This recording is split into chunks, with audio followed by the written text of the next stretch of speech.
Let's talk heard.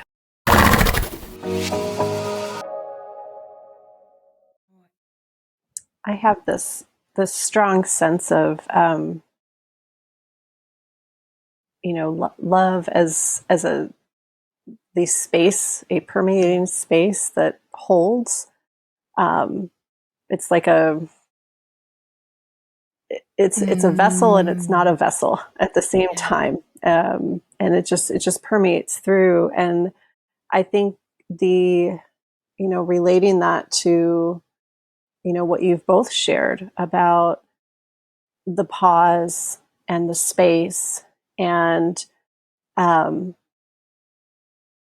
learning to integrate and choosing, again, this kind of evolution of consciousness of choosing the pause from the times that we don't choose the pause, and then have the awareness of those times. And I know that, Sam, so much of what you shared, and, of course I'm sharing from my own experience, but so much of what you shared is very resonant, of where I have and continue to walk, through that pause. And, and there, of course, there was the intention of wanting to pause, and wanting to participate in that space that is created. But what I've recognized, and I think in Camille, I think this tied together for me, is you're, speaking of, kind of everything all together, right? Your experience as you were out in the woods, with love, like love was just, it was just everything. For me, and coming back to that pause and recognizing the times that I didn't pause, I feel like I would feel what I felt about that. And I'd just be so upset because darn it, I didn't do it again. And I feel like for me, what was such a turning point was when I started letting in the discomfort, and I'll just generally term it discomfort. It can be so many things, but I'll just term it as discomfort of not pausing, and all the things that came up with that, in my mind, how things unfolded. Now I'm wondering what, whether it's another person or another being, Dusty, my horse, what's Dusty feeling now because I didn't pause. And, it's this trickle train of, thoughts, and the traffic's building up in my mind. And it wasn't, for me, it wasn't until I started letting that permeate. And for me, that was a very personal example of love, because love existed in all of that. Love existed in letting in the difficulty, and the turmoil that I was experiencing, internally, letting in the stories and recognize, okay, now I'm creating stories about this, and I'm, letting all of that run through.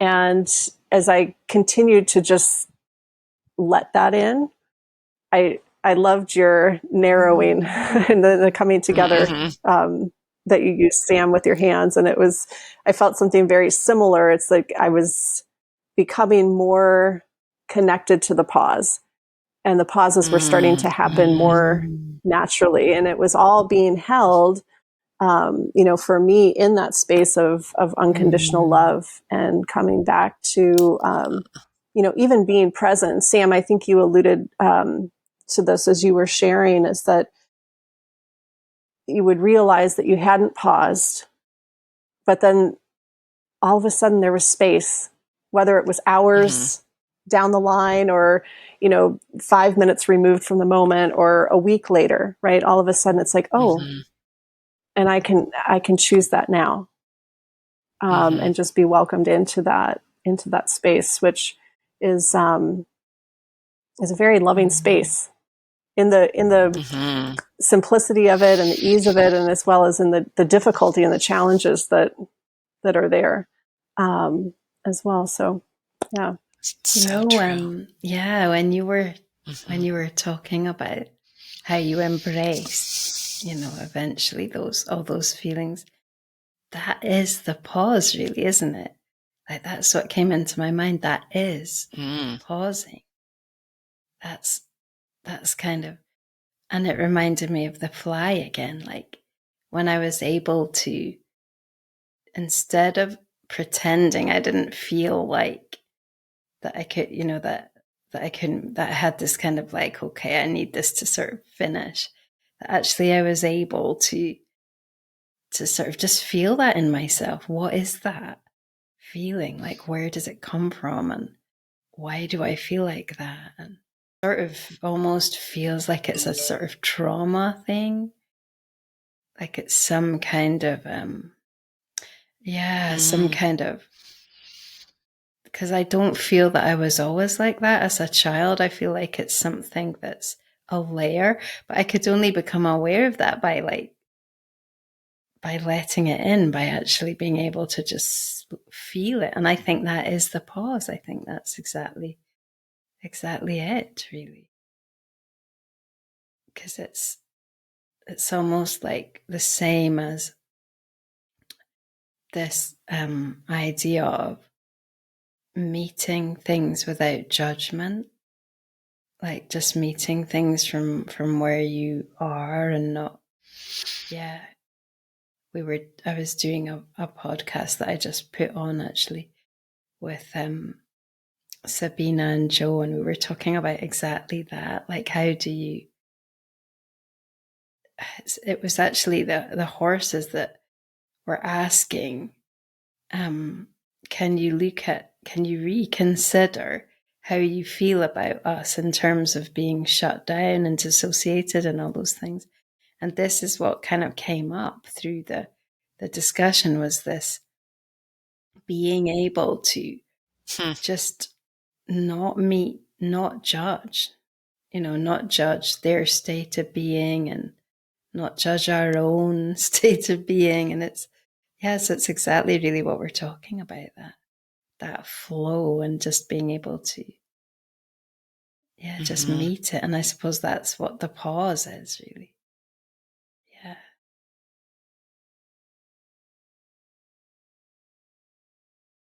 There's so much information, I think, there. I'm reminded of this moment. I was out in the field with Dusty earlier today, and there was a new horse that has come in. I mean, just moments before, and I didn't know this was happening. And I was grateful to be able to be there, to be a part of that. And I'm, certainly watching the interaction, between these four horses. And Dusty, I mean, it was just clear as day as I'm observing him. There was so many pauses. Wow. I love that. And I could just sense all of the information. I mean, the environment is just rich for information and to be felt, to be heard, to be seen. I mean, and it's horses, being extraordinary sensory beings, to just witness that. And for me, I find so much relevance and connectivity to the conversation that the three of us are sharing about the pause. And, it was, I think, from a human perspective and at the speed, my mind thinks that it likes to work sometimes. There were so many things that, I could try and decode and decipher. And, what really I felt the space was asking for just this bigger space to be held and to be witnessed and to see these pauses in action and all the information that's available. But when we're in a state of action or we're in a state of doing, there's only so much of that information that is available at any given time. So, the pause is very reflective of, I think, an invitation to say, I'm open to more here. What is it that wants to come in? So yeah, I thank Dusty for that one. Yes. He demonstrated that so naturally and beautifully this morning. Wow, an invitation. Oh, I love that. Yeah.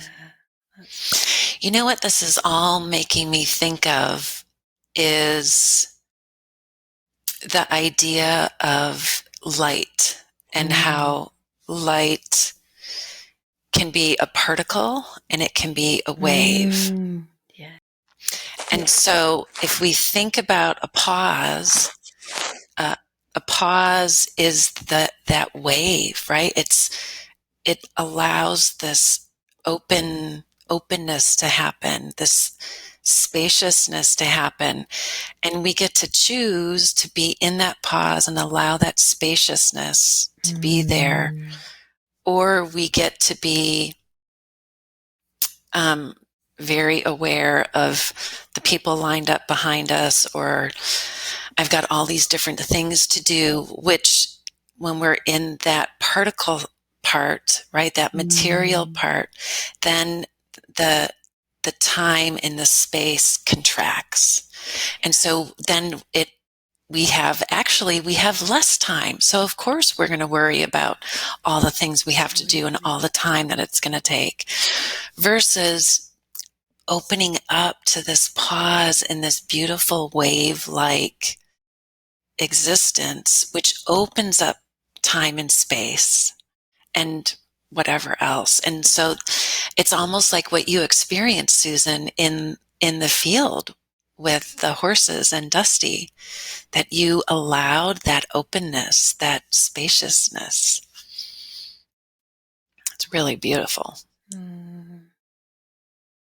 That was an amazing articulation.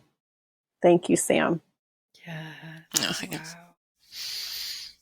That's so true as well, isn't it? Like that when you do that, when you choose to receive the invitation and you go in to that wave, it's like everything stretches and the world adapts, to that.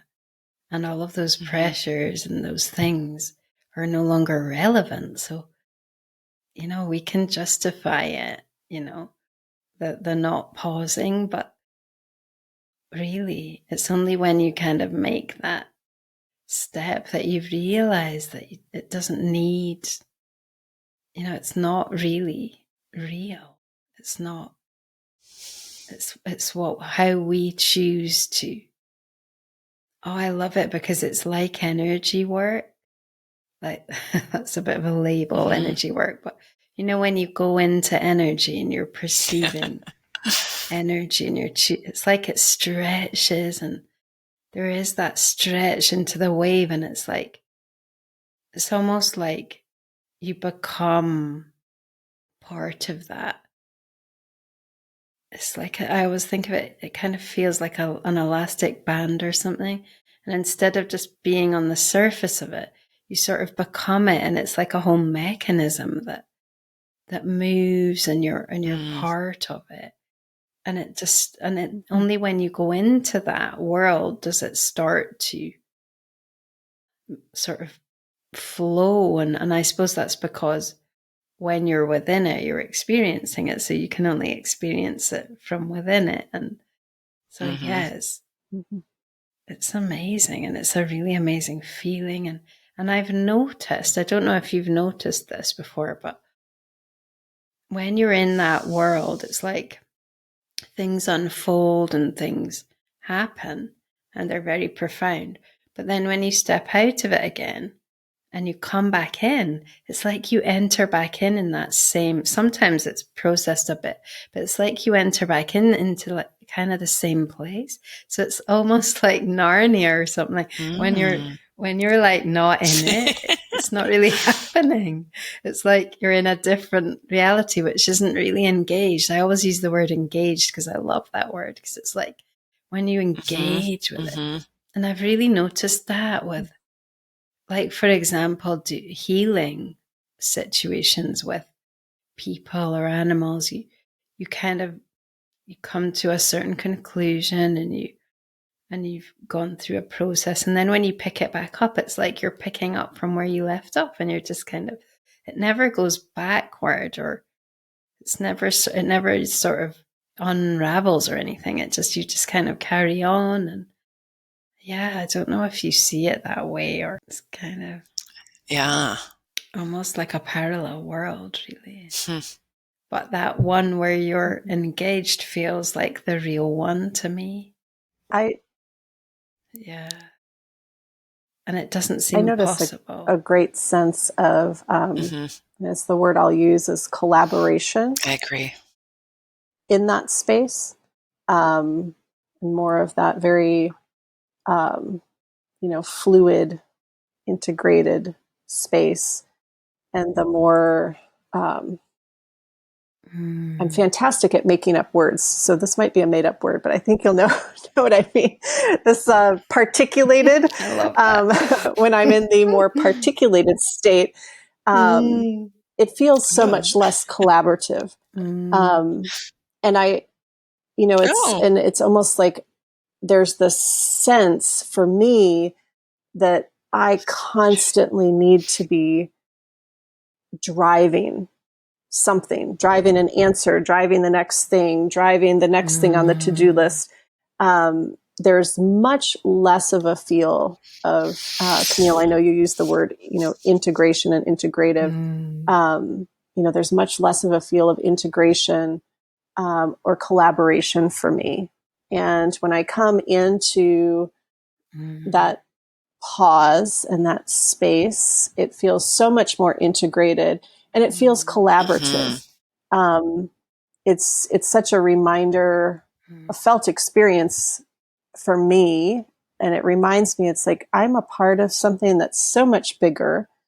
And the collaboration piece, though, doesn't subtract any of the self-responsibility and the self-leadership piece, though, right? Like, but there's a big difference in the feel of, I think I'll just put, for me, there's like this friction around a very particulated leadership, which I think, in my experience, has subtracted from others' leadership, when it's like you're constantly trying to drive things, versus when I'm in that place of pause and being and connectivity, there's this collaboration where, there's self leadership exists with every being and entity and energy within that space. And it's just so much less efforting and so much less driving. And I look at, I think herd dynamics are an excellent example of this. And it's like, each herd member has a role, and those are fluid and sometimes rotational, and it's very like interdependent. And I just love that, where it's like, okay, well, let's pass the ball, and this is your wheelhouse, so here, it's your turn, and it's my turn. It's almost like it amplifies who you are, and there is this more easeful experience of true collaboration, of like, what are we creating together? And I just, that togetherness piece brings me right back to Camille, when you shared at the beginning of our time together. It became, you shared, it became not about, how is this going to end up, or how is this going to conclude today, but just about the moments that you were truly spending together, in relationship, and the collaboration that was taking place there, just simply by sharing the time and the pause and the space and the experience. It feels like that element of it is the eternal, like that never, it's always there now. When you have that collaboration with any other being, it's like that is what lives then. That's what's kind of, and I keep thinking when we're talking about this of when I go out on the walk with the dogs recently for the last like, I don't know, a month or so, the kitties want to come as well. And they're so, and honestly, just this conversation is so, I think it's been essential because I realize now that, so they go at a completely different pace. Like they want to stop and look and pause and maybe lie down and maybe have a drink. And, it's like a completely different thing. And it's, we can't do our like walk and get our steps in. And so I realized that I've just not been taking that invitation from them at all. And they'll like walk along kind of, sort of keeping up and kind of crying and like, wait. And I think they're, I know that there's something there for me to discover because I've just been like, you've got to keep up, and just totally like not, because it just seems like impossible to go at their speed. So I'll update you on that because that feels like a really practical. Oh, I want to hear. I totally want to hear. Because they're both the same. Sometimes they come together. Yeah, like carry on. Oh my gosh, that's so adorable. Like, I wonder if you had like pick a day and then they get to lead the walk.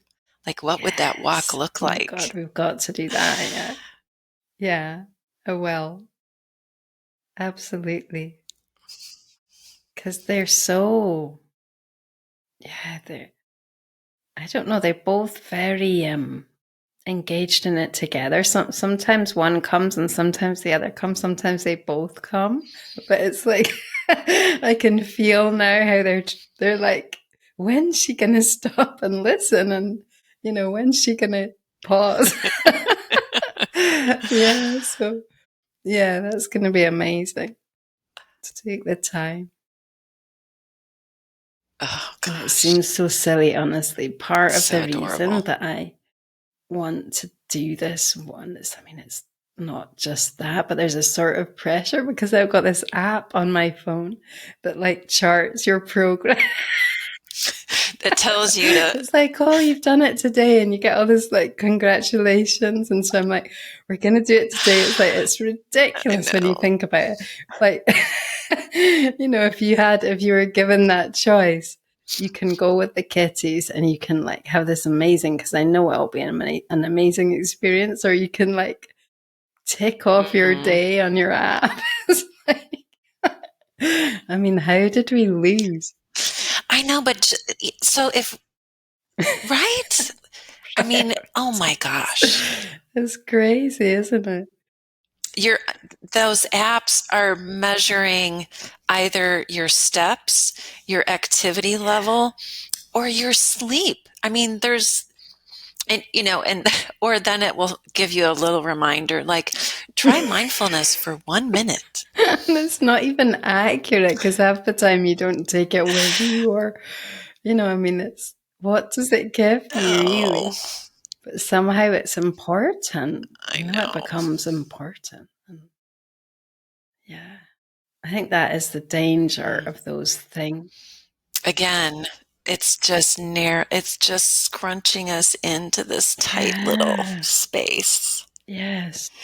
Versus this, it's like, and that's what cats, I think, are for, to help us just. They're so amazing. And horses do the same thing. Talk about expansion and freedom and. Yeah, it's so true. Yeah. It is amazing. And so this reminds me of, I mentioned this to Camille, Ren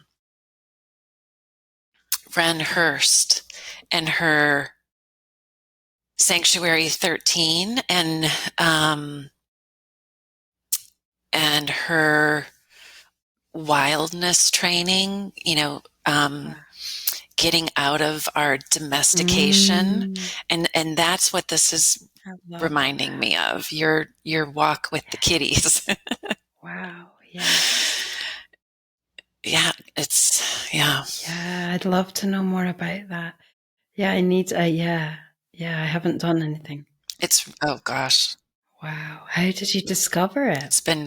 It's really challenging me.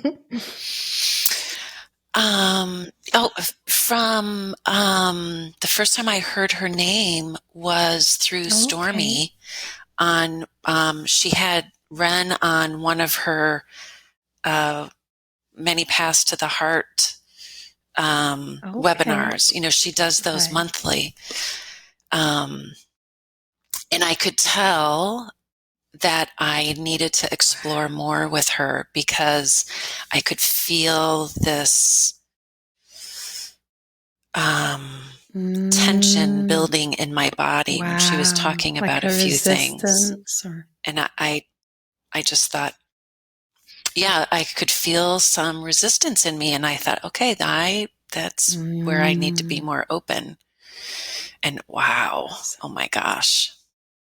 So is it like a program, or is it an approach, or more just...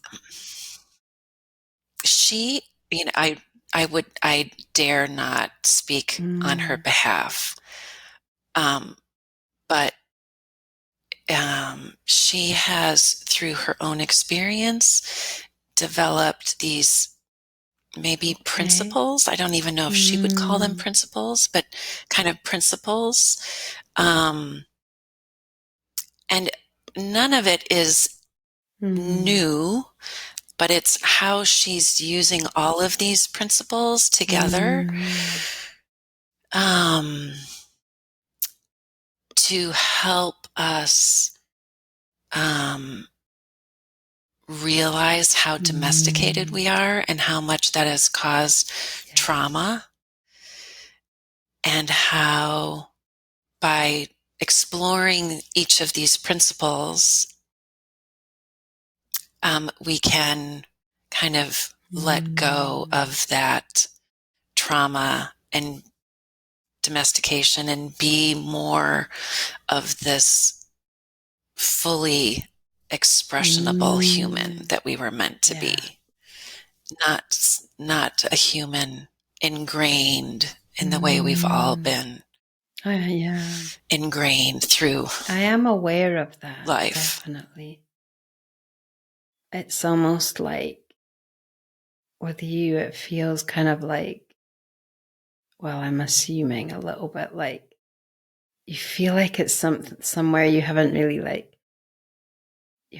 explored yet because you don't know how really. And I did have this idea that I really want to do, where I want to just spend like 24 hours with the horses and just, like all the time with them. So just, following them and just being with them. And they're it's like that thing of part of me is like, I would just do that all the time. But I've got that other part of me that comes up like, oh God, that's not very comfortable. That's not going to be comfortable. What if I get tired? Like, what if I get bored? So like, there's these two. So I'm kind of, at the moment, I'm sort of waiting for the right kind of weather. But at some point I'm just going to have to say, right now is the time. Otherwise you're never going to do it, because those other parts of you are kind of like, it's just sort of more, I don't know that they're more dominant. It's just that I think it's to do with what you were talking about, this habitual domestication that we're kind of in, and we're sort of got so used to being comfortable. But I love that. I love those experiences that I have where you're tested, and you're like, you're in a situation where it's a test, you're challenged in some way. And, I don't know. I remember one time I went with my friend. We were only, we weren't that, I can't remember what age we were. Like maybe 12 or 13 or something. And we decided we were going to go camping in Scotland in these hills. And So we really enjoyed the bit of preparing everything and, buying the food and all the rest of it. And then we took my German Shepherd that I had at the time, which is lucky actually, because in the end we got in this storm, and it's pretty wild in Scotland. I mean, it was in the summertime, would you believe it? But it rained like crazy, and we were like in this little tent, and my friend actually got, I don't really know when I think about it now, but I think she did get hypothermia, and she luckily had the dog. Like, we cuddled this dog, Holly. She was such a sweetheart, and she, Fiona said afterwards, she kept me alive. So it was a bit crazy. I mean, you never really know if it's in your head or if it's real, the danger. When you think back, sometimes you think, that wasn't a great situation, that could have been quite. So I'm not sure about that, but it was great fun though. Like, that's what life's about, really, on the one hand. So, but then I have this other part of me where I really want to focus on things and like not just be crazy like that and just go through life having experiences. And so, yeah, what you're talking about sounds good. Yeah. And so, and the interesting part is that when the Sanctuary 13, the 13 principles, it's not even about living out on the land or not having electricity. It's not about any of that. Now, Ren herself lives in a very austere way, but she's not asking anybody else to do that. But these principles are more about the kind of mental, emotional, psychological, spiritual domestication that we've all kind of grown up with. Conditioning. So yeah, it's, yeah. Oh, yeah.